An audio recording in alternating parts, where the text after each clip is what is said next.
మొదటి వచనం 19 మొదటి వచనం. ఆయన సంచరించుచు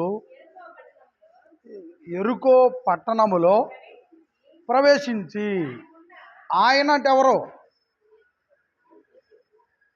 యేసుప్రభు. యేసుప్రభు దాని గుండా పోవచ్చుండెను. ఇదిగో సుంకము అంటే సుంకము అని ఆ రోజుల్లో పిలువబడినటువంటి మాటనే ఇక్కడ రాశారు. కానీ ఇప్పుడున్నటువంటి ఆ పేరుకి మార్పు ఏంటంటే పన్ను. ఇంటి పన్ను కడతాం కదా మనం సంవత్సరానికి ఒకసారి. ఆ పన్ను, భూమి యొక్క పన్ను, భూమి యొక్క అంటే పొలం 1 ఎకరం ఉంటే దానికి సంవత్సరానికి ఒకసారి పన్ను కట్టాలి. ఇల్లుంటే ఇంటికి ఒక సంవత్సరానికి పన్ను కట్టాలి. ఇతను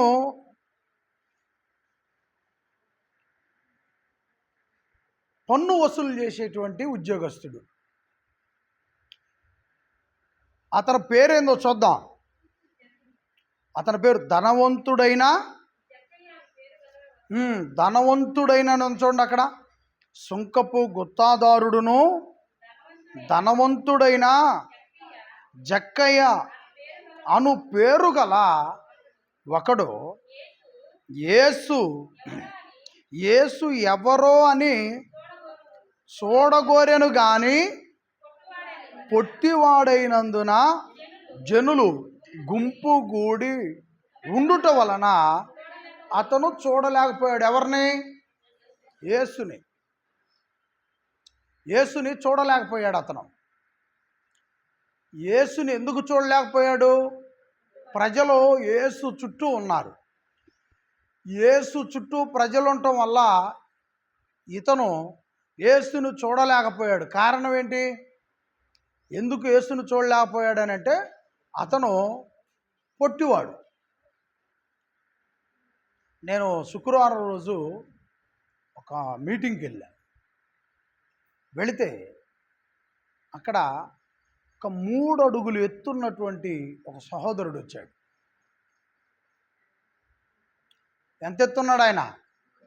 చాలా పెద్ద వయసు, దగ్గర 40-50 సంవత్సరాలు వచ్చాయి అతనికి.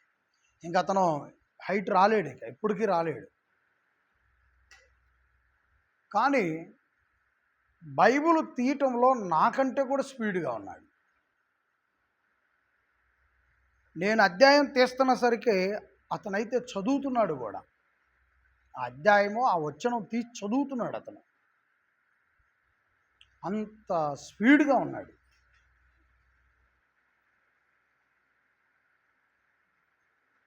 మేమిద్దరం బ్రేక్ టైం ఇస్తే బయటకు వచ్చాం. ఇద్దరం వస్తే అతను ఎంత ఉన్నాడు? సరిగ్గా నా దగ్గర నిలబడితే నా నడువులు ఎత్తున్నాడు. మరి అలాంటి వాడు, నాలాంటి వాళ్ళు ఒక 10 మంది ఉన్నారనుకోండి, అప్పుడు ఆ 10 మందిలో ఇట్లా సెంటర్, ఆ 10 మందిలో అతను ఎవరినైనా చూడాలంటే ఏం చూడగలుగుతాడు? కష్టం కదా. లోకంలో కూడా ఒక సామెత ఉంది. అంటే ఇక్కడ ఎవరైనా పొట్టోళ్ళు ఉంటే ఎగస్ట్రాలు చేసుకొని మమ్మల్ని అన్నాడు అని ఎవరో కూడా అనుకోవద్దు. పొట్టోళ్ళు అంటే పొట్టోళ్ళే. నువ్వు పెరిగితే హైట్ పెరుగు అంటారు. ఇప్పుడు హైట్ లేని వాళ్ళని హైట్ ఉన్న వాళ్ళని అంటారు, పొట్టోళ్ళే అని అంటారు. నువ్వు పొట్టోడు కాబట్టి ఇక పొట్టోడివే, నువ్వు పొట్టిదానివి కాబట్టి పొట్టిదానివే అన్నారని ఎవరో కూడా ఫీల్ అవ్వాల్సిన అవసరం లేదు. ఇతను పొట్టివాడు. జక్కయ్య ఎలాంటి వాడంట? పొట్టివాడు. లోకంలో సామెత ఉంది. ఏమనుంది? పొట్టోళ్ళకి ఏం ఎక్కువ అంట? ఇంకా వాళ్ళు అన్నదో మనం అంటాం కంటే తెలివితేటలు ఎక్కువ అనుకుందాం. అది పొట్టోళ్ళకి తెలివితేటలు ఎక్కువ. మంచి పదం ఇది. ఇక జుత్తులు బొత్తులకి మనం యాడనేవి అవన్నీ మనం అనలేవు. కాబట్టి పొట్టోళ్ళకి తెలివితేటలు ఎక్కువ అని అంటారు. అంటమే కానీ అది రుజువైతే కాదు. కాకపోతే పొట్టు వాళ్ళకి ఎత్తుగా ఉన్న వాళ్ళ దగ్గర నిలబడితే ఏవైనా కనిపించని ఏమైనా ఉంటే కానరావు. ఇక అంతవరకు మాత్రం చెప్పగలను నేను. ఎందుకంటే తెలివితేటలు అనుగ్రహించేది ఎవరనేది ఒకవేళ మీకు కానీ అవగాహన వస్తే ఇంకా ఎప్పటికీ కూడా ఆ పదాన్ని మీరు వాడరు. ఎప్పటికీ కూడా ఆ పదాన్ని మీరు వాడరు. ఇక తెలివితేటలు అనుగ్రహించే ఆ గని, ఆ నిధి మన పరలోకపు దేవుని దగ్గర ఉంది. ఎత్తుగా ఉన్న వాళ్ళకి తెలివితేటలు తక్కువ, పొట్టిగా ఉన్న వాళ్ళకి తెలివితేటలు ఎక్కువ, ఇలాంటివి దేవుడు చేసేవాడు కాదు. ఇది కేవలం మహిళలు లేదా సోదరులు సోదరీమణులు స్వార్థపూరితంగా మాట్లాడుకునే విషయాలే తప్ప దేవుడైతే ఎవరికి అన్యాయం చేసేవాడు కాదు. కానీ ఇతను పొట్టివాడైనందున, అంటే ఎత్తు పెరగనందున జనులు గుంపుగూడి ఉండటం వలన అతడు యేసుని చూడలేకపోయాను. అతడు యేసును చూడలేకపోయాడు. యేసు ఎవరో అని చూడగోరెను కానీ పొట్టివాడైనందున జనులు గుంపుగూడి ఉండుట వలన చూడలేకపోయాను. అంటే అతని హృదయములో ఒక ఆశ ఉంది. మనము ఆ ఆశను మాత్రమే తీసుకోవాలి. ఏమిటి అతని ఆశ? యేసును చూడాలి. ఇప్పుడు యేసును చూడాలనుకునే వాళ్ళందరూ, యేసు వద్దకు రావాలనుకునే వాళ్ళందరూ పేదవాళ్ళు అయితేనే వస్తారు, పేదవాళ్ళ దేవుడు అని సమాజంలో టాక్ ఉంది. ఎందుకంటే మనము అచ్చంబేడ పోయి కానీ కూర్చుంటే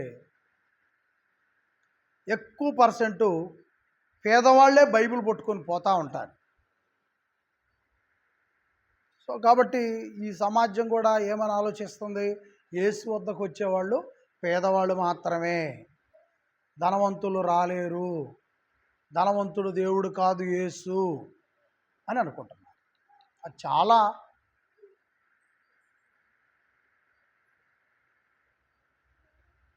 అనర్థమైనటువంటి మాట. ఇప్పుడు పొట్టివాడు లేదా జక్కయ్య ధనవంతుడా కాదా? ధనవంతుడేనా? పొట్టివాడు ధనవంతుడని బైబిల్లో రాస్తుంది. జక్కయ్య ధనవంతుడు, ధనవంతుడైన జక్కయ్య అని చూడండి అక్కడ. ధనవంతుడైన జక్కయ్య యేసును చూడాలని ఆశ హృదయంలో పుట్టింది ధనవంతుడికి యేసును చూడాలనిపించింది. ధనవంతుడికి యేసును చూడాలనే ఆశ కలిగింది అని అంటే ఏమండి, అతనికి ఏం తక్కువై ఉండొచ్చు? అసలు ధనవంతుడు యేసు కాడికి రావాల్సిన అవసరం ఏముంది? ధనవంతుడు యేసును చూడాలనే ఆశ అతను హృదయంలో కలిగి ఉండాల్సిన పని ఏముంది? కానీ ధనాన్ని పక్కన పెట్టాడు, అతను ఉద్యోగాన్ని పక్కన పెట్టాడు, యేసును చూడాలని ఆశ.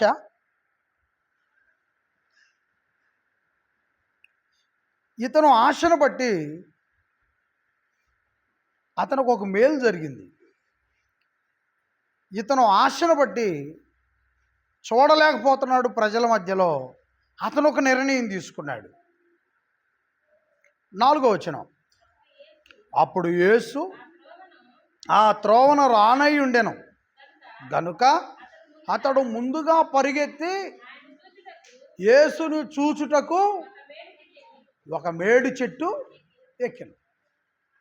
అంటే ఆ మార్గంలో ఏముందంట? ఇప్పుడు మన చర్చి ముందు ఏముంది? ఇక్కడ మన చర్చి ముందు ఒక చెట్టు ఉంది. ఏం చెట్టు అది? గానుగ చెట్టు. భారత యొక్క మేడి చెట్టు వేసినా పోయేది. ఆమె నీడ కోసం ఆమె గానుగ చెట్టు వేసుకుంది. గానుగ చెట్టు మన దగ్గర ఉంది. కానీ యేసు వస్తున్న అదే మార్గంలో ఏ చెట్టు ఉందంట? మేడి చెట్టు ఉంది. ఆ మేడి చెట్టు దగ్గరికి యేసు ఆ చోటకి వచ్చినప్పుడు కన్నులెత్తి చూసి, జక్కయ్య త్వరగా దిగుము. అప్పుడు యేసు 4 వచ్చినప్పుడు యేసు ఆ త్రోవన రానయుండెను గనుక అతడు ముందుగా పరిగెత్తి ఆయనను చూచుటకు ఒక మేడి చెట్టు ఎక్కెను. మేడి చెట్టు ఎక్కాడు. అతను ఎక్కిన చెట్టు కూడా మనకు ఒక పాఠం నేర్పుతుంది. మేడి చెట్టు ఎక్కాను. ఆ చోటుకి యేసు వచ్చినప్పుడు కనులెత్తి చూసి, జక్కయ్య త్వరగా దిగుము, నేడు నేను నీ ఇంట ఉండవలసి ఉన్నదని అతనితో చెప్పగా అతడు త్వరగా దిగి సంతోషముతో ఆయనను. ఇక్కడ జరిగింది ఏంటంటే, యేసును చూడాలని అతను ఆశతో ఉన్నాడు. అతను ఆశ యేసు చూశాడు. యేసుక్రీస్తు గురించి మీకు పూర్తిగా నేను పలుమార్లు చెప్పాను, మీరు గ్రహించారు లేదో నాకు తెలియదు. అపోస్తల కార్యములో 2వ అధ్యాయంలో ఉంటుంది, అందరి హృదయములను ఎరిగినవాడు యేసు ప్రభు. నీ హృదయము ఏమైందో యేసు ప్రభు. కాబట్టి అందరి హృదయాలను ఎరిగినవాడు ప్రభు అంటే అందరిలో జక్కయ్య ఉన్నాడా లేడా? జక్కయ్య ఉన్నాడా? జక్కయ్య హృదయాన్ని కూడా యేసు ఎరిగినవాడేనా? అవును, యేసు ఎరిగినవాడే. ఇక్కడ మేడి చెట్టు ఎక్కితే యేసు ఎక్కడో ఉండి దూరంగా ఉండి చూసి అతని మనస్సును చూశాడు. కాబట్టి రావటం చక్కగా మేడి చెట్టు దగ్గరికి వెళ్ళి, జక్కయ్య నేడు అంటే ఈరోజు, నేను అంటే యేసు, నేడు యేసునైనటువంటి నేను నీ ఇంటికి రావలసి ఉన్నది, నువ్వు కిందకి దిగమన్నాడు. దిగేశాడు. దిగి ఎంత చక్కగా యేసుని చేర్చుకున్నాడు. ఏమండి, అందరూ అది చూసి ఆయన ఎవరో యేసా? ఎవరి గురించిన మాట అది? ఆయన పాపి అంటే మరి యేసు ప్రభువుని అనుకున్నారు. ఆయన అంటే జక్కయ్య గురించిన మాట అది, అంతేనా? అతడు త్వరగా దిగి సంతోషముతో అంటే అందరూ అది చూసి, ఈయన యేసు ప్రభు గురించి అందరూ చెప్పుకుంటున్నారు, ఈయన పాపి అయినా మనుషుని వద్ద బస చేయ వెళ్ళానని చాలామంది ఏం చేశారంటండి. ఆనాటి నుంచి నేటి వరకు కూడా ఆ దెయ్యాన్ని రేపు గుండంలో పడేయ్యా, ఇప్పుడు వదిలిపెట్టల సనుగుడు. ఆనాటి నుంచి నేటి వరకు కూడా ఈ సనుగుడికి ఇంతవరకు పులి స్టాప్ పెట్టలేదు. దాన్ని పెట్టేవాళ్ళు లేరు అసలు. దానికి ఒకటే రోజు ఉంది, ఆ సనుగుడు పోయే రోజు ఒకటే రోజు ఉంది. ఆ రోజే మండుతున్న గుండంలో తోసేయాల. గుండంలో ఎత్తే కానీ ఆ రోజు ఆగుద్ది సనుగుడు. అప్పుడు దాకా దెయ్యం అనేది సనుగుడిని ఆపే పరిస్థితి లేదు అని మనకు అర్థమవుతుంది. ఏమైందంట, యేసు జక్కయ్య ఇంటికి బస్స అంటే అర్థమైంది. బస్స అంటే తెలుసా? అన్నానికి. జక్కయ్య ఏది పెడితే తినడానికి వెళ్ళాడు. అప్పుడు యేసు వెళితే యేసు వెంట ఉన్న అనేక మంది ఏం చేశారంట, ఒక పాపింటికి పోయిండయా, అతను మారుతాడేమని సంతోషించారా? ఏమయ్యారమని మరి మొత్తం మీటింగులు వేశారు. చెవులు గొరుక్కునే పరిస్థితి ఏర్పడిందంట అక్కడ. అందరూ గూపులుగా మీటింగులు వేశారు. ఆమె చెవు ఏమో ఆయన చెవు ఏమో ఆయన చెవు గొరుక్కుంటున్నారు. సనుక్కొనుట అని ఉంది అక్కడ. అందరూ సనిగిరి. ప్రియులరా, సనిగినా గొనిగినా యేసు చేసే పని మాత్రం యేసు చేస్తాడు. పాపి అయినా మనుషుని వద్ద బస చేయ వెళ్ళినని చాలా సనుగుకొనిరి. 8వ వచనం, జక్కయ్య నిలవబడి, చూడండి జాగ్రత్తగా, ఇక్కడ మీరు అతని జీవితంలో జరిగినటువంటి సందర్భాలని మనం వెంబడిస్తే అతని జీవితంలో ఎలాంటి కార్యం జరిగిందో మన జీవితంలో ఎలాంటి కార్యం జరుగుతుందో, అతని జీవితంలో ఎలాంటి కార్యం జరిగింది, మన జీవితంలో ఎలాంటి కార్యము జరగటం లేదో అర్థమవుతుంది. కార్యాలు జీవితంలో జరగకపోవటానికి కారణాలు మన వద్దే ఉంటాయి. ఈ దేవాలయము మనకు ఆహారాన్ని ఇచ్చే దేవాలయం. ఈ దేవాలయం మనకి ఆశీర్వాదాలు ఇచ్చే దేవాలయం. ఈ దేవాలయం మనకి ఆరోగ్యాన్ని అనుగ్రహించే దేవాలయం. ఈ దేవాలయం మనకి మనశ్శాంతినిచ్చేది. ఈ దేవాలయం మనకి ప్రశాంతతను అనుగ్రహించేది. ఈ దేవాలయం మనలో ఉన్న తప్పులను పట్టుకునేది. ఈ దేవాలయం మనలో ఉన్న తప్పులను బయటికి లాక్కొచ్చేది. ఈ దేవాలయం మనలో ఉన్న మంచిని బయటకు తీసిద్ది. ఈ దేవాలయం మనలో ఉన్న మంచిని ప్రజలకు కనబడేటట్టు చేస్తుంది.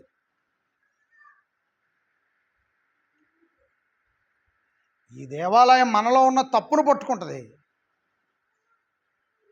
ఈ దేవాలయం మనలో ఉన్న మంచిని బయటికి తీస్తుంది. రెండు ఒకవైపుగానే మనల్ని తీసుకొని వెళ్ళి ఒకవైపు మనం ఆపితే ఆ ప్రసంగం దేవుని వాక్యానుసారమైన ప్రసంగం అయితే కాదు. కాబట్టి దేవాలయం మనలో ఉన్న మంచిని బయటికి తీస్తుంది. దేవాలయం మనలో ఉన్న తప్పును బయటికి తీస్తుంది. ఎందుకంటే ఆ దేవాలయం యేసై ఉన్నాడు కనుక. ఆయన మనకు ఆశ్రయమై ఉన్నాడు. యేసు మనకి ఆశ్రయమై ఉన్నాడు కనుక ఆయన మనలో ఏ విధమైనటువంటి స్థితి ఉన్నా బయటికి తీస్తాడు. కాబట్టి ఇతని జీవితంలో ఏం జరిగిందో మనము గమనించగలిగితే, ఏమండి, జక్కయ్య నిలబడి ఏం చేస్తున్నాడంట? అప్పుడు యేసు ఎందుకు వెళ్ళాడు? అతనింటికి బస చేయటానికి వెళ్ళాడు. కానీ బస చేసి జక్కయ్య ధనవంతుడు కాబట్టి అతనికి ఏం చేయాలి? సెకండ్ ఇచ్చి వచ్చేయాలి, సెకండ్ ఇచ్చి రావాలి. కానీ యేసు బస చేసిన ఆ కుటుంబంలో ఆ వ్యక్తి జీవితంలో ఏం జరిగిందో అండి చక్కగా రాసుకొచ్చాడు లోకా గారు. 8వ వచనం, జక్కయ్య నిలబడి, ఇదిగో ప్రభువా, నా ఆస్తిలో సగము పేదలకిచ్చుచున్నాను. నేను ఎవని వద్దైనను అన్యాయముగా దేనినైనను తీసుకున్న ఎడల అతనికి 4 వంతులు మరలా చెల్లింతునని ప్రభుతో.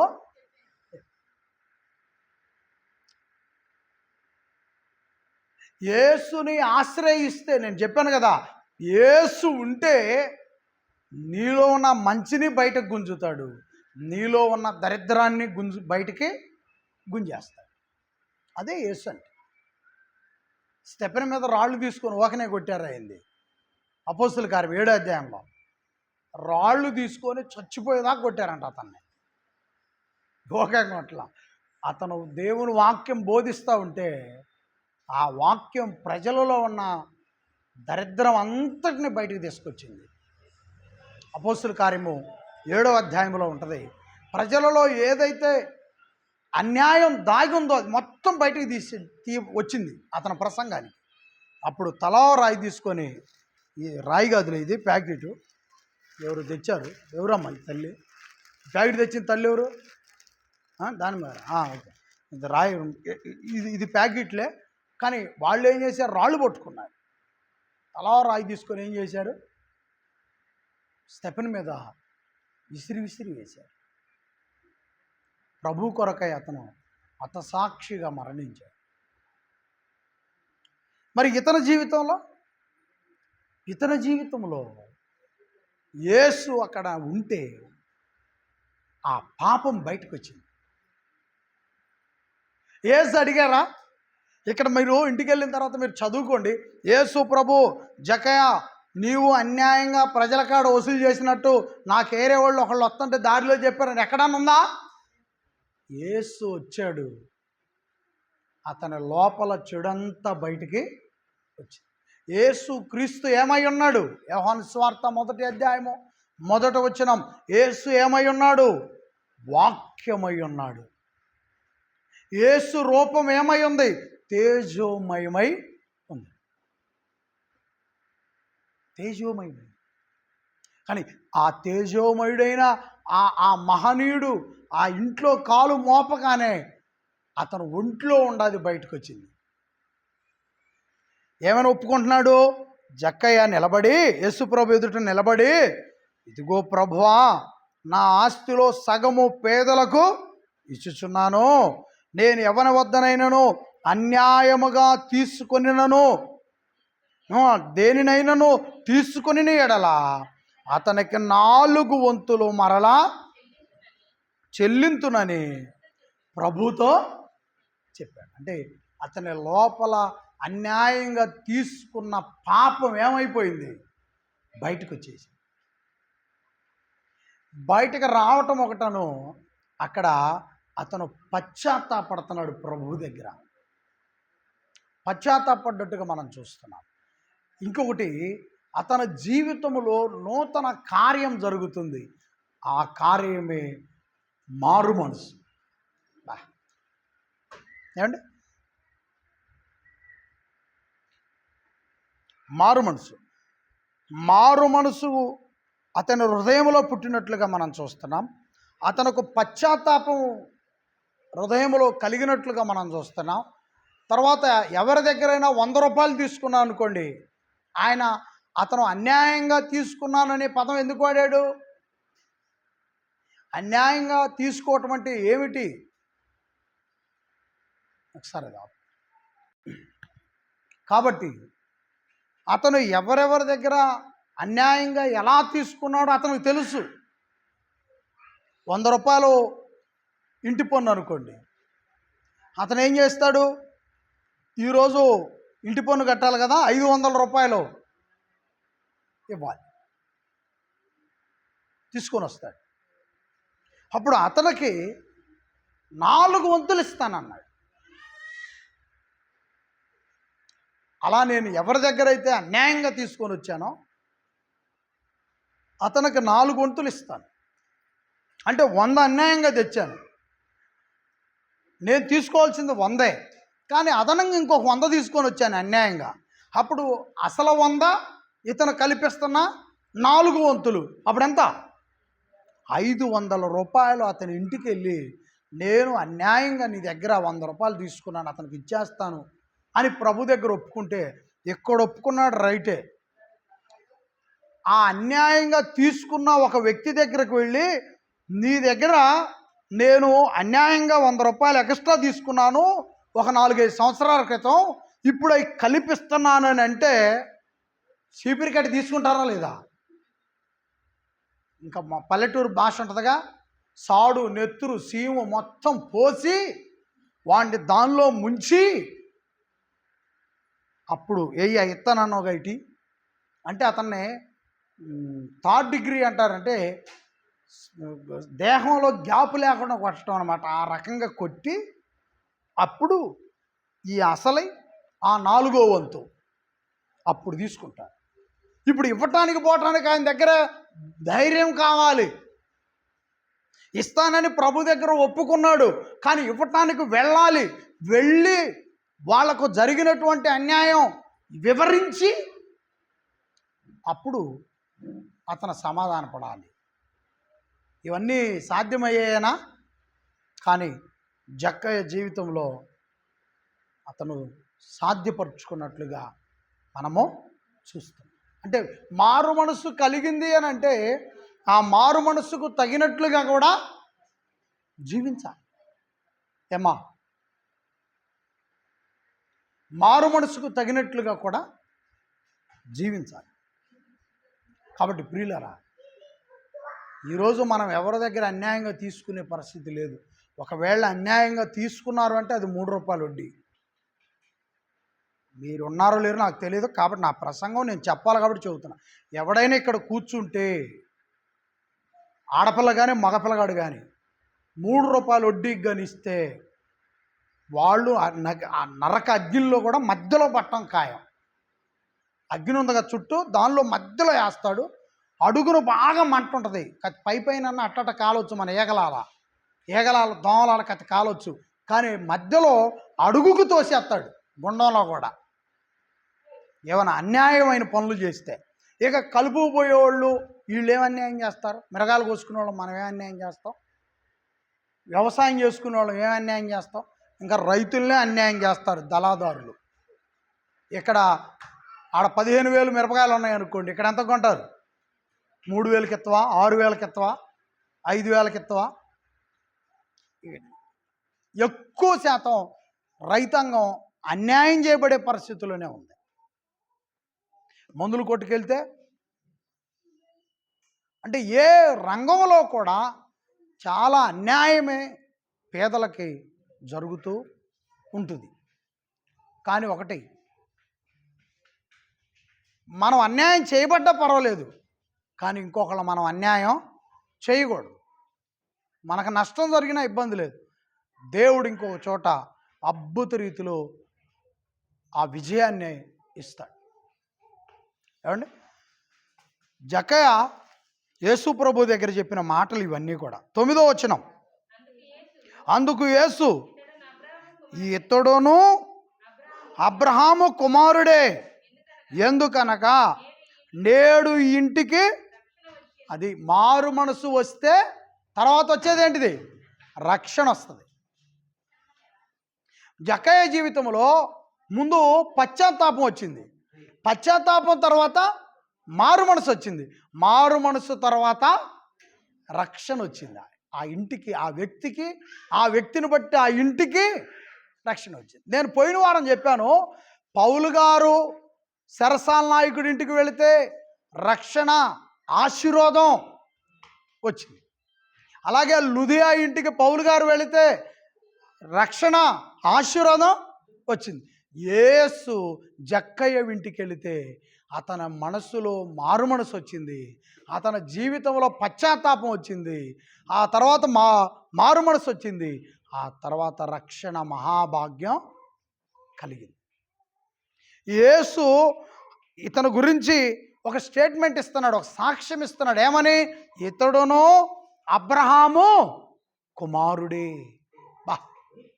అబ్రహాము కుమారులుగా, అబ్రహాము కుమార్తెలుగా పిలువబడాలంటే అందరికీ ఆనాడు అవకాశాలు లేవు. కాబట్టి యేసు ఇతను అబ్రహాము కుమారుడేని ఓ అద్భుతమైనటువంటి స్టేట్మెంటు ఇచ్చాడు. సరే మత్తయి నాకు ఏమ్మా చదవమ్మా. నశించిన దానిని వెదికి రక్షించుటకు మనుష్య కుమారుడు వచ్చినని అతనితో చెప్పాను. ఏం చెప్పాడు యేసుక్రీస్తు? ఏం చెప్తున్నాడు?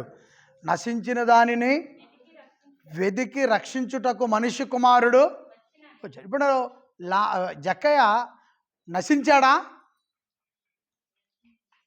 యేసు అతని ఇంటి వద్దకు వెళ్ళక ముందు నశించాడా లేదా? అతని జీవితం నాశనం అయిపోయిందా లేదా? పాపంలో నశించి కృషించి పాపిష్ఠుడైపోయాడు. యేసు అతని వద్దకు రాకముందు పాపిష్ఠుడిగా ఉన్నాడు అతను, జక్కయ్య జీవితం. కానీ సమాజంలో ఎలా ఉన్నాడు? సమాజంలో అతను ఏ ఎకరం కొనాలంటే ఆ ఎకరం కొనేస్తాడు, ఏ ఆహారం తినాలంటే ఆ ఆహారం తినేస్తాడు. అంతటి సంపన్నుడు. ఒకవేళ నీవు నన్ను, నేను నిన్ను అంటే మన వాళ్ళు ఎవరైనా వస్తారో రారో తెలియదు, కానీ గవర్నమెంట్ సర్వెంట్లు ఉంటారు, అంటే ప్రభుత్వ ఉద్యోగులుస్తున్నారు. వాళ్ళని ఏదన్నా ఒక మాట అన్నా లేదా ఒక దెబ్బ. కంగనా అని ఒక ఎంపీ మొన్ననే కొత్తగా సినిమా హీరోయిన్, ఆమె సినిమాలో నటించుద్ది. ఆమె పేరు కంగనా, బీజేపీ తరఫున ఎంపీగా ఉంది. ఇప్పుడు రీడింగ్లో మొన్నే గెలిచింది ఆమె. ఆమెను ఒక పోలీస్ ఆఫీసరు, మరి వాళ్ళిద్దరి మధ్య ఏమి గొడవైందో నాకు తెలియదు, నేను వాళ్ళ స్టోరీ చదవాల. ఆమె కొడితే ఆ కంగనా అనేటువంటి ఆ ఎంపీని కొట్టిందేమో పోలీస్ ఆఫీసరు. కొడితే వెంటనే ఆమె ఉద్యోగాన్ని తీసేపిచ్చారు. ఆమె ఉద్యోగం పోయింది. ఇప్పుడు ఆ పోలీసులంతా ఏమవైపు నిలబడ్డారు? ఆ సినిమాలో నటించే వాళ్ళందరూ ఇప్పుడు రాజకీయాల్లోకి వచ్చింది కదా, ఆ రాజకీయ నేతలంతా ఆమె వైపు నిలబడ్డారు. ఒక ఎంపీని కొట్టడం ఏంటి అని వాళ్ళు ప్రశ్నిస్తున్నారు. ఒక పోలీస్ ఆఫీసర్ని అలా దుర్భాషలు ఆడటం ఏంటి అనేమో వాళ్ళ అమ్మనేదో అన్నదంట ఆమె, ఈ పోలీస్ తల్లిని, అందుకే నేను కొట్టానంటుంది ఆమె. అంటే ఒక ఏదైనా ఒక విషయం వస్తే అటువైపు వాళ్ళు ఇటువైపు వాళ్ళు, ప్రభుత్వ రంగాలు రాజకీయ రంగాలు అన్నీ కూడా ఏకమైతాయి. ఇప్పుడు జక్కయ్య జోలికి ఎవరైనా వెళితే ప్రభుత్వ ఉద్యోగి కదా, ఏమవుతారు? చాలా ఇబ్బంది పెట్టగలడు ప్రజల్ని. అంతటి అధికారంలో ఉన్నాడు. అధికారం ఉంది ఒక పక్క, ఆ అధికారం వలన ధనవంతుడయ్యాడు మరో పక్క. అధికారం ఒక పక్క, అధికారం వలన ధనవంతుడయ్యాడు. అతని జీవితానికి ఎదురే లేదు. ఉందా అతని జీవితానికి ఎదురుందా? లేదు ప్రియమైన వాళ్ళ. ఏ విధమైనటువంటి లోటుపాటు అతని జీవితంలో లేదు. కానీ యేసు చెప్తున్నాడు, నశించిన వారిని వెదకి రక్షించటానికి యేసుక్రీస్తుగా నేను వచ్చాను అని ప్రభు మాట్లాడుతూ ఉన్నాడు. అక్కడ అతనికి అధికార యంత్రాంగం ఒక పక్క ఉంది, అతను ధనవంతుడైన జీవితం ఒక పక్క ఉంది. కానీ అతని జీవితం ఎక్కడుందంట? నశింపు వైపుగా వెళతా ఉంది. అందుకే యేసు వచ్చి అతన్ని రక్షించాడు. ప్రియులరా,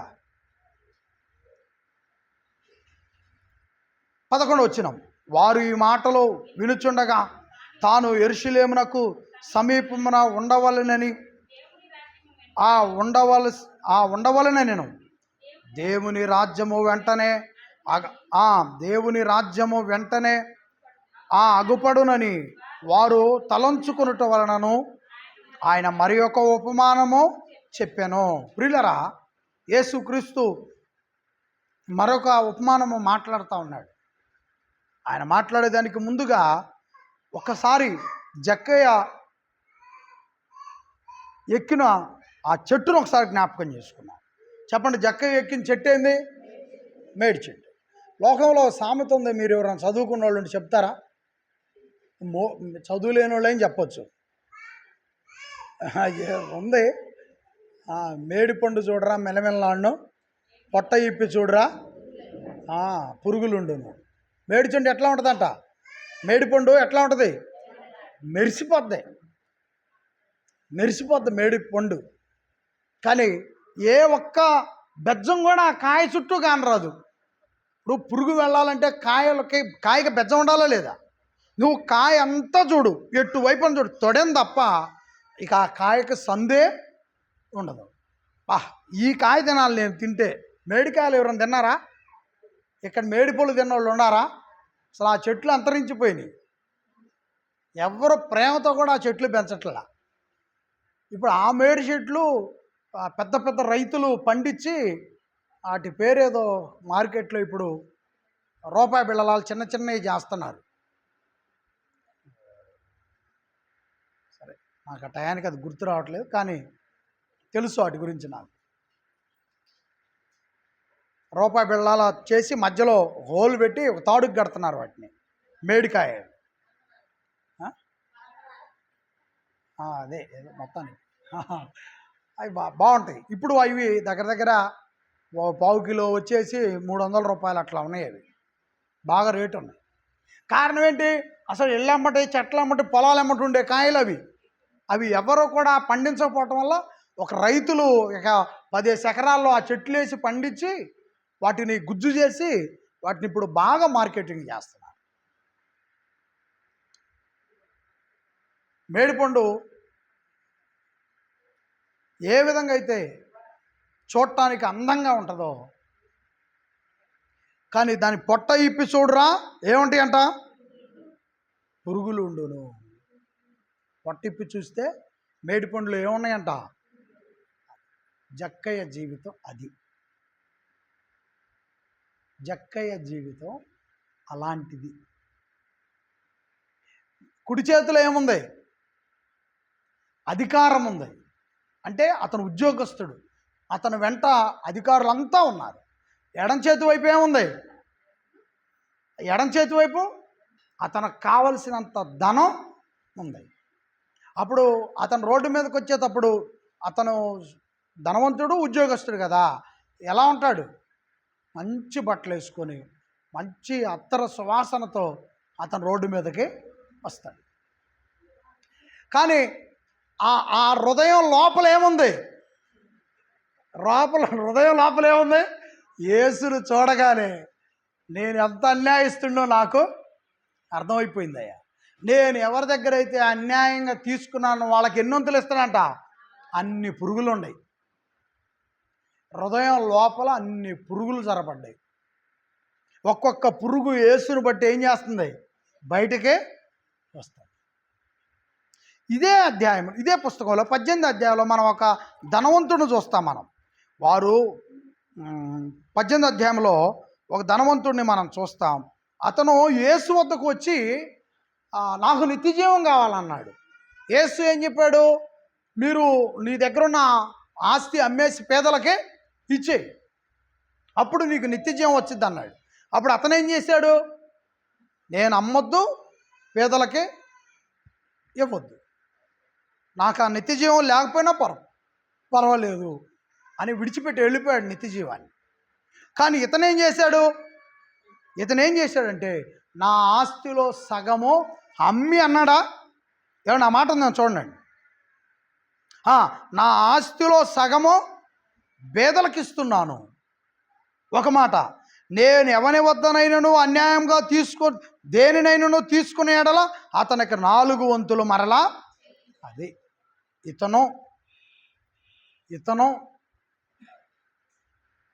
యేసుక్రీస్తుని వెంబడించే ఒక స్వచ్ఛమైన వ్యక్తి. ఇతను 18వ అధ్యాయంలో చెప్పిన అతను నీ దగ్గర ఉన్న ఆస్తి మొత్తం అమ్మేసి పేదలకు ఇవ్వమన్నాడు. నేనైతే పేదలకే ఇవ్వను, నా ఆస్తి నేను అమ్మను, నాకు ఆ నిత్యజీవం లేకపోయినా పర్లేదు, ఆ దేవదూతల దగ్గర ఆ పరలోక రాజ్యంలో ఆ దేదీప్యమానమైన వెలుగుల మధ్య నేను ఉండకపోయినా పర్వాలేదు, నాకు ఇక్కడ తిని ఇక్కడ ఎంజాయ్ చేసి ఇక్కడ ప్రజల మధ్య మెప్పు పొందితే చాలు. వెళ్ళిపోయాడు అతను. కానీ జక్కయ్య అలా కాదు, నేను కొద్దిగా ఉంచుకుంటా, నా కుటుంబానికి నా అవసరాలకు సగం ఉంచుకుంటా, మిగతా సగం పేదలకే పంచేస్తా, మళ్ళీ నా కుటుంబానికి నేను ఉంచుకున్న సగంలో కూడా మళ్ళీ ఇంకొక నిర్ణయం తీసుకున్నాడు. ఏంటా నిర్ణయం? అతను సగం ఉంచుకున్న దానిలో కూడా మళ్ళా నిర్ణయం తీసుకున్నాడు. ఏంటా నిర్ణయం అంటే, దీనిలో కూడా మళ్ళీ నేను ఎవరి దగ్గరైనా అన్యాయంగా తీసుకుంటే వాళ్ళకి నా సగంలో నుంచి 4 వంతులు పంచేస్తా. లోపల ఉన్న జక్కయ్య లోపల ఉన్న ఒక్కొక్కటి బయటకి వచ్చి అతను పూర్తిగా నిర్మలమైన మారు మనసు పొందిన వ్యక్తిగా మనం ఇక్కడ చూస్తాం. ఏమండి? నిర్మలమైన మారు మనసు పొందిన వ్యక్తిగా మనము చూస్తాం. అప్పుడు అందుకే యేసు అన్నాడు, నేను రాకపోతే జక్కయ్య జీవితం నశించిపోయేది. యేసు రాకపోతే జక్కయ్య జీవితం ఏమైపోయేదంట? నశించిపోయేది. నశించిపోయే దానిని వెదకి రక్షించుటకు యేసుగా ఆయన వచ్చాడు. అదే చెప్తున్నాడు. వారు ఈ మాటలు వినుచుండగా 11 వచనం, వారు ఈ మాటలు వినుచుండగా తాను యెరూషలేమునకు సమీపమున ఉండవలనను దేవుని రాజ్యము వెంటనే అగపడునని వారు తలంచుట వలనను ఆయన మరి ఒక ఉపమానము చెప్పెను. ఏలయనగా రాజకుమారుడు ఒక రాజ్యము సంపాదించుకొని మరలా రావాలనని దూరదేశమునకు ప్రయాణమై తన దాసులను 10 మందిని పిలిచి వారికి 10 మినలనిచ్చి నేను వచ్చే వరకు వ్యాపారం చేయడని వారితో చెప్పాను. అయితే ఆ పట్టణస్థులు అతన్ని ద్వేషించి ఇతడు మమ్మును నేలుట మాకిష్టం లేదని అతన్ని వెనుక రాయబారం పంపిరి. అతడు రాజ్యము సంపాదించుకొని తిరిగి వచ్చినప్పుడు ప్రతివాడును వ్యాపారం వలన ఏమి సంపాదించుకొనునో తెలుసుకొనుటకై తాను సొమ్మిచ్చిన దాసులను తన వద్దకు పిలుచుకొని ఆజ్ఞాపించాడు. మొదటివాడు ఆయన ఎదుటికి వచ్చి, అయ్యా, నీ మేనముల 10 మేనాలు లభించినని చెప్పగా, అప్పుడు అతడు అన్నాడంట, బలా మంచి దాసుడా, నీవు ఈ కొంచెంలో నమ్మకముగా ఉంటివి కనుక 10 పట్టణముల మీద అధికారివై ఉండమని వానితో చెప్పాను. అంతటా రెండో వాడు వచ్చాయా, నీ మేనము వలన 5 మేనములు లభించననగా అతడు నీవును 5 పట్టణముల మీద ఉండమని అతనితో చెప్పాను. అంతటా మరి ఒకడు వచ్చాయా, ఇదిగో నీ మేన, నీవు పెట్టన దానిని ఎత్తుకొని పోవాడును, విత్తన దానిని కోయువాడునైనా కఠినుడు గనుక నీకు భయపడి దీనిని రుమాలు కట్టి, అంటే కండవు కట్టి ఉంచి తిని అని చెప్పాను. అందుకతడు, చెడ్డదాసుడా, నీ నోటి మాటను బట్టి నీకు తీర్పు తీర్తును. నేను పెట్టన దానిని ఎత్తువాడనా, విత్తన దానిని కోయువాడనైనా కఠినుడునా నీకు తెలిసి ఉండగా నీవెందుకు నా సొమ్ము సాకారుల వద్ద ఉంచలేదో అంటున్నారా? నీవెందుకు నా సొమ్ము సాకారుల వద్ద ఉంచలేదు? అట్లు చేసి ఉండిన ఎడల నేను వచ్చి వడ్డీతో దానిని తీసుకుందునని అతనితో చెప్పాను. వానితో చెప్పాను, వడ్డీతో తీసుకుందునని చెప్పాను. 24 ఈయన యొద్ద నుండి ఆ మేనా తీసివేసి 10 మేనాలు గలవానికి ఈడని దగ్గర నిలిచిన వారితో చెప్పాను. వారు, అయ్యా, వానికి 10 మేనాలు కలవే అనిరి. అందుకతడు, కలిగిన ప్రతివానికి ఇవ్వబడును, లేని వాని వద్ద నుండి వానికి కలిగినదియు తీసివేయబడినని అనుటకు మీతో చెప్పుచున్నాను.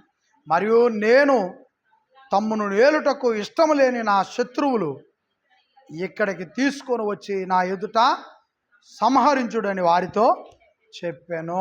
27 దగ్గర టిక్కు పెట్టుకోండి. 27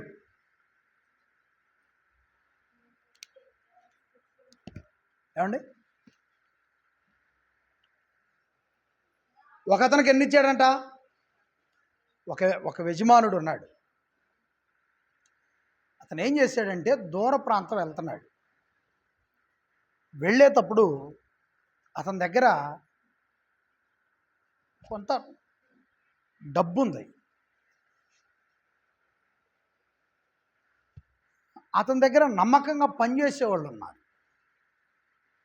నమ్మకంగా పనిచేసే వాళ్ళని పిలిచాడు, 3 పిలిచాడు. ఒక అతనికి ఎన్ని ఇచ్చాడు? అక్కడ మేనాలు అని చెప్పబడ్డాయి, అవే చెప్పుకుందాం మనం. ఎన్ని ఇచ్చాడు అతనికి? 10 ఇచ్చాడు. ఒక ఫస్ట్ అతనికి. రెండో అతనికి ఎన్ని ఇచ్చాడు? 5 ఇచ్చాడు. మూడో వ్యక్తికి 1 ఇచ్చాడు. తిరిగి ఇతను కొన్నాళ్ళ తర్వాత మళ్ళీ ఆ పట్టణానికి వచ్చాడు. వచ్చిన తర్వాత తన నమ్మకమైన 3 పిలిపించాడు. పిలిపిస్తే ఆ మొదటి వ్యక్తి వచ్చి, అయ్యా, నువ్వు వెళ్ళేటప్పుడు నాకు నమ్మకంగా 10 అప్పు చెప్పావు.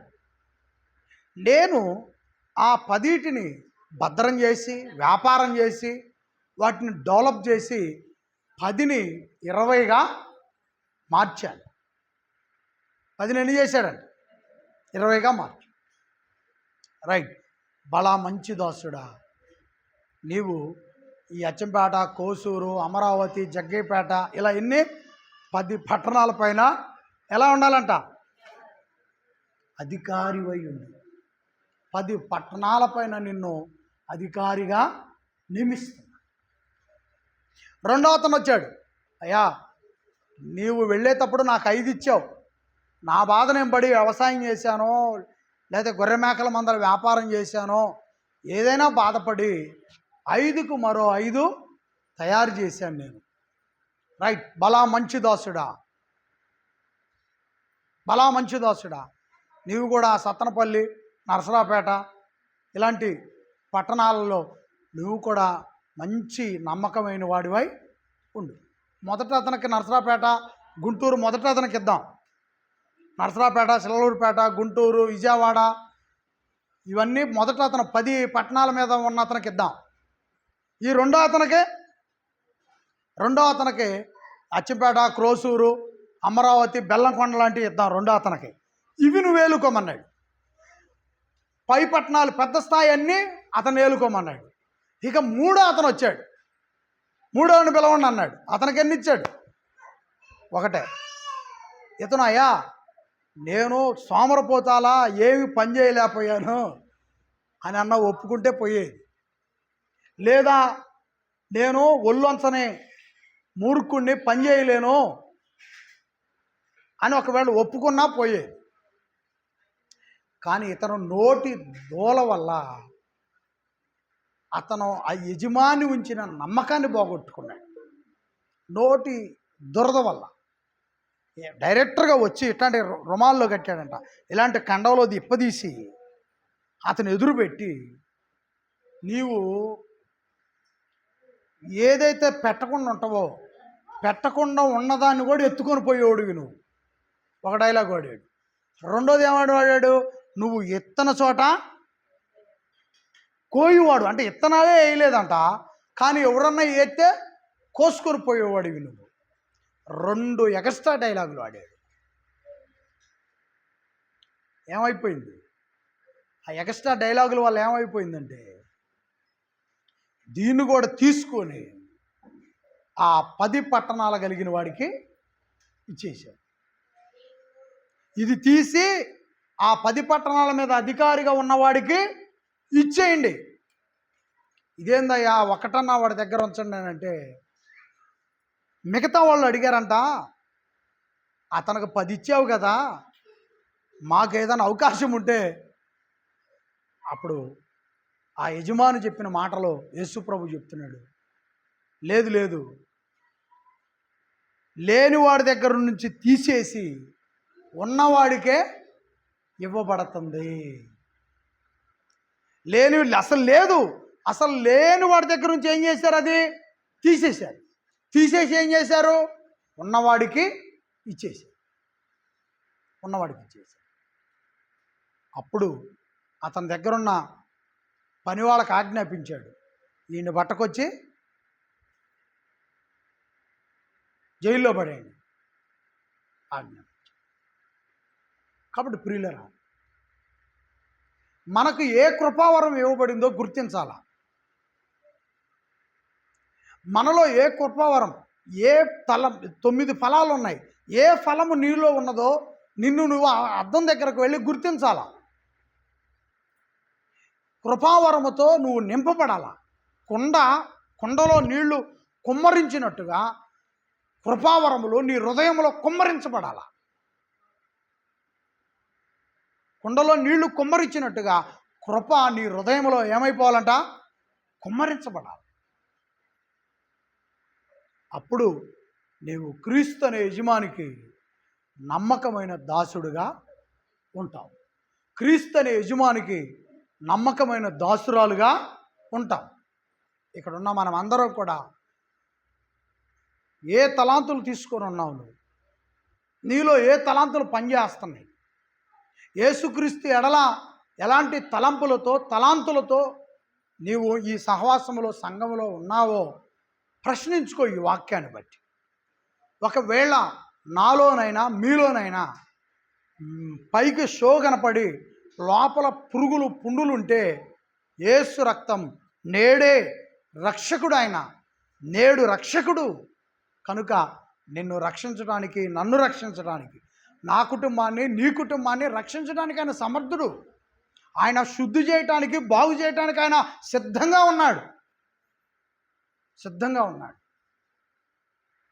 అప్పుడు ప్రియులరా, జక్కయ్య జీవితాన్ని ఒకసారి మీరు ఇంటికి వెళ్ళి మరలా ఆలోచించుకోండి. అతనిలో కలిగిన మారు మనస్సుని ఒకసారి ఆలోచించండి. ఈ ఒక తలాంతు తీసుకున్నవాడు ఆ యజమాని పైన ఎంత గర్వంతో అహంకారంతో తిరగబడ్డాడో. తిరగబడటం వల్ల వచ్చిన ఫలితం ఏంటంటే అతను సంహరించాడు. అంటే పట్టకొచ్చి అతన్ని చంపేసినట్టుగా మనం చూస్తాం. సంహరించబడ్డాడు. అతను నోటి విధానం వల్ల జైలు పాలయ్యాడు. మిగతా ఇద్దరు 5కు 5 వినయంతో నాకు 5 ఇచ్చావు, నీకు 5కు 5 10 అప్పు చెబుతున్నానయ్యా, నాకు 10 ఇచ్చావు, 10కి 10 నేను 20 అప్పు చెబుతున్నానని నిస్వార్థంగా ఆయన దగ్గర పెట్టారు. భూమి ఆకాశం ఉన్నంతకాలం అతనికి లోటు లేకుండా జరిగేటట్లు ఆ యజమాని నిర్ణయం తీసుకున్నాడు ఆ కుటుంబానికి. అలాగే ప్రియులరా, యేసుక్రీస్తు ఎడల మనము నమ్మకస్తులంగా మన హృదయాన్ని లోపలికి వెళ్ళి చూడాలి. హృదయం లోపలికి వెళ్ళి నిన్ను నువ్వు చూసుకో. ఎందుకంటే నీ ముఖం నిన్ను మోసం చేయదేమో కానీ నీ హృదయం నిన్ను మోసం చేసింది. ఎందుకనో తెలుసా? హృదయం బహు వ్యాధి గలదే అని బైబిల్లో దేవుడు సెలవిచ్చాడు. హృదయం వ్యాధి కలిగిందంట, ఘోరమైందంట. నీలోనే ఉంటుంది, నీతోనే ఉంటుంది, నిన్నంటి పెట్టుకునే ఉంటుంది, కానీ నన్నే మోసం చేస్తుంది.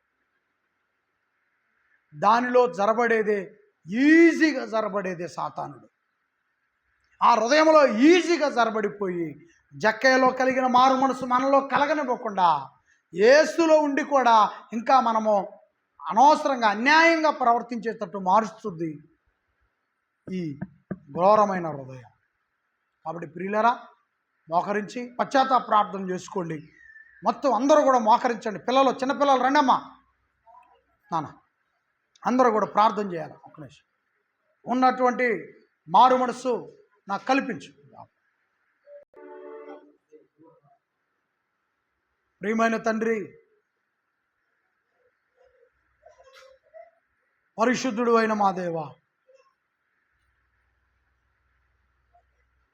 మేడి పండు ఎంతటి సుందరంగా కనపడుద్దో దానిని తీసినప్పుడు లోపల కనిపించని అనేకమైన పురుగులు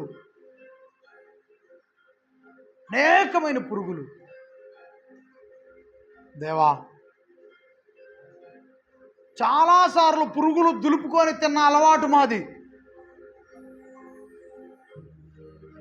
పురుగులు లోపల ఉంటే ఆ పురుగులను దులుపుకొని ఆ పండు తిన్న అలవాటు మాది. పురుగులున్నాయి, ఈ పండు తినకూడదని పారేసే మనస్సు మా కాడ లేదు. కానీ జక్కయ్య కాడుంది. ఆ చెట్టే ఎక్కాడు. ఎన్నో గండు చీమలు,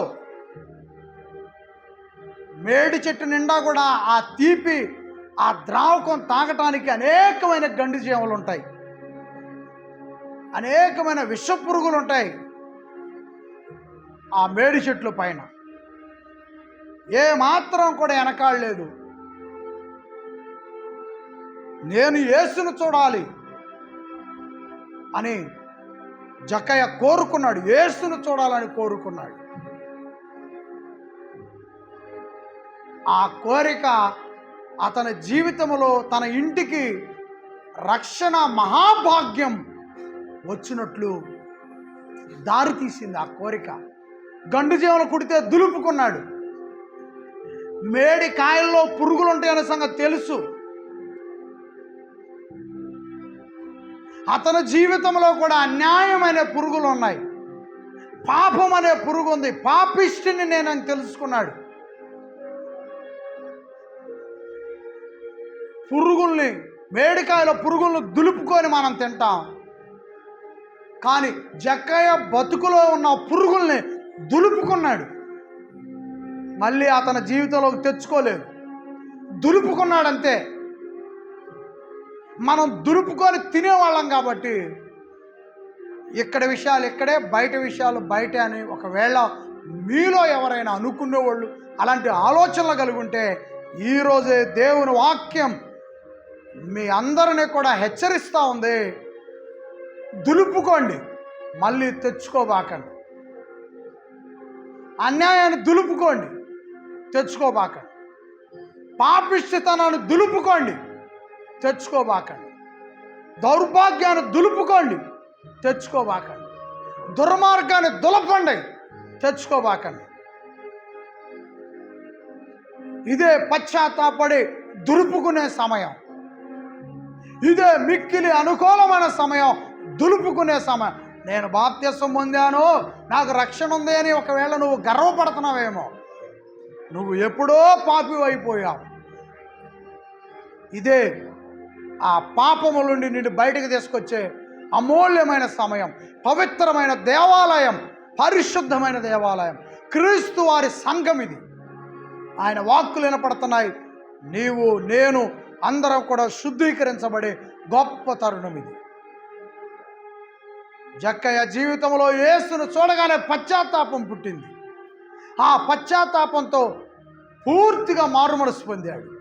మారు మనసు పొందిన అతని జీవితానికి, అతని కుటుంబానికి రక్షణ భాగ్యం, సౌఖ్యం, సుఖం, రక్షణ భాగ్యం అతనికి దక్కింది.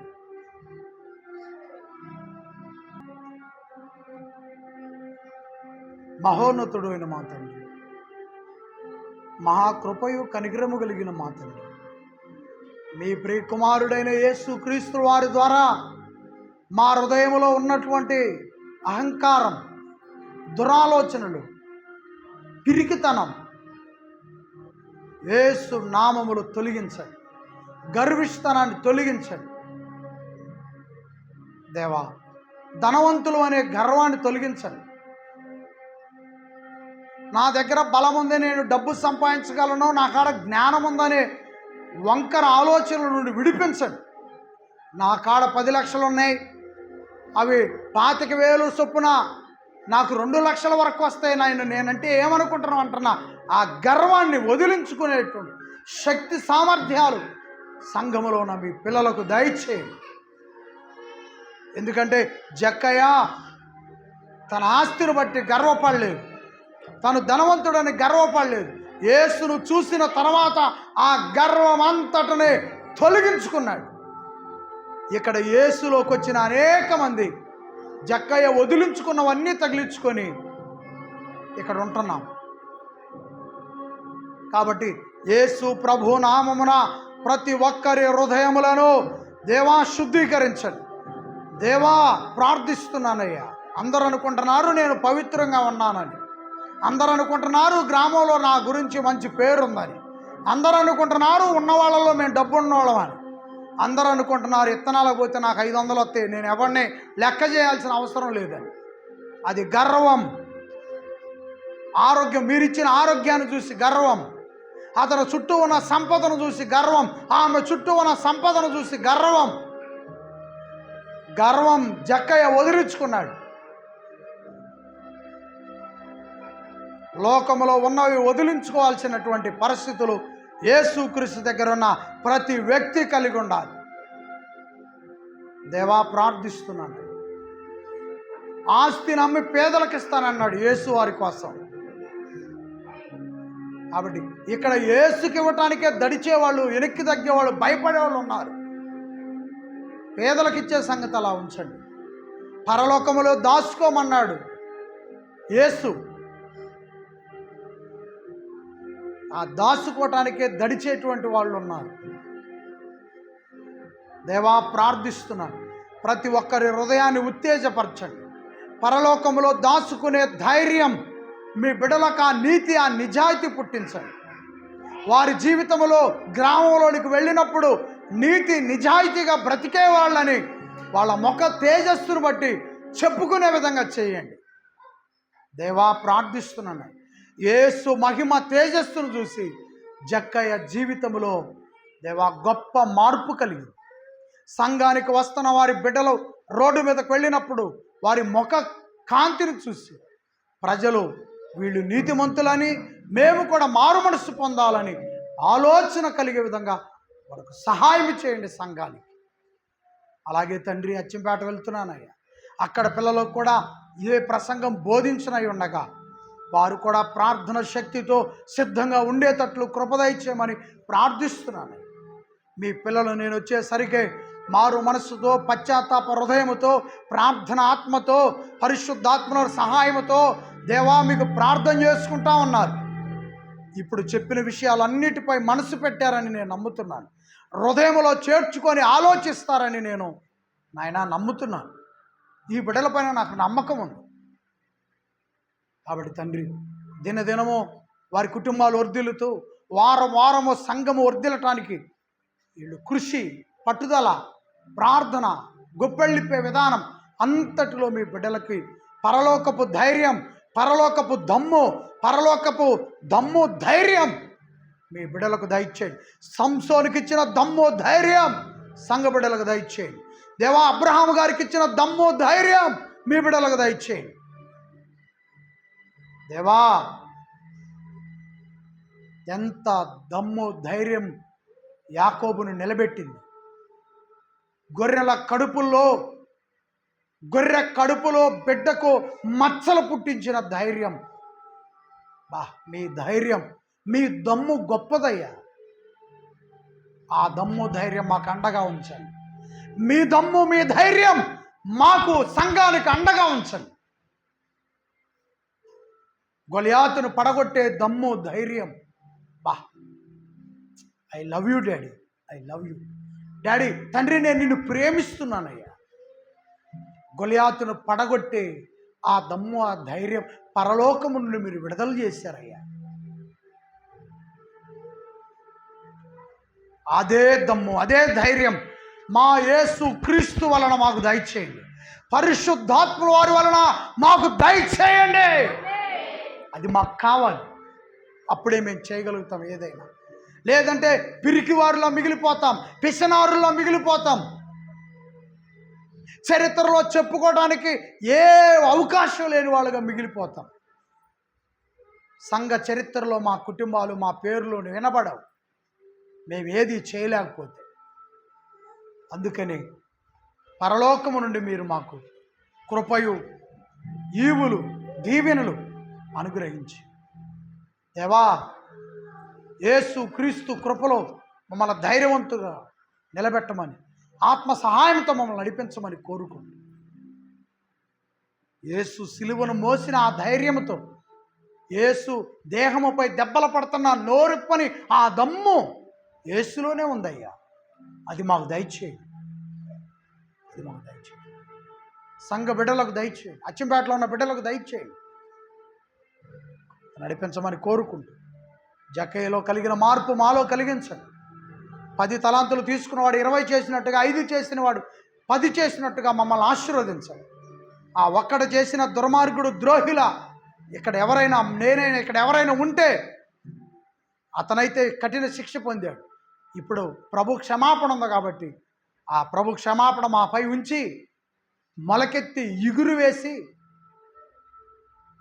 మొద్దు అయితే ఇగురు వేసి, విత్తనం అయితే మొలకెత్తే విధంగా కృప దయచేయండి కోరుకుంటూ, యేసు ప్రభుల వారి నామమున ఈ ప్రార్థన విజ్ఞాపనలు మీకు సమర్పించుకున్నాను తండ్రి. ఆమేన్.